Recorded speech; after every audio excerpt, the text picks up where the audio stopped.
इस लॉकडाउन में मैंने टोटल 11 बातें सीखी हैं।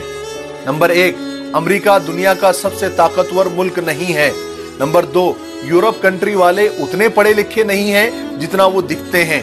नंबर 3, गरीब आदमी जितना बीमारी से लड़ सकता है उतना अमीर नहीं। नंबर 4, दुनिया का सबसे बड़ा वायरस इंसान खुद ही है। नंबर 5, कोई पीर, कोई मौलवी, कोई पुजारी, कोई फकीर, कोई पादरी किसी बीमार को शिफा नहीं दे सकते। नंबर 6, अब हम महसूस कर सकते हैं कि परिंदे और जानवर पिंजरे और चिड़ियाघर में कैसा महसूस करते होंगे। नंबर 7, घरों में रहकर भी कारोबार किया जा सकता है।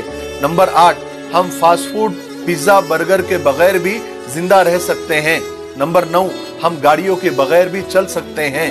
नंबर 10, हमारे पास वक्त बहुत है अगर हम सही इस्तेमाल करें। नंबर 11, आखिरी बात, दुनिया कितनी भी तरक्की कर ले लेकिन कुदरत का मुकाबला नहीं।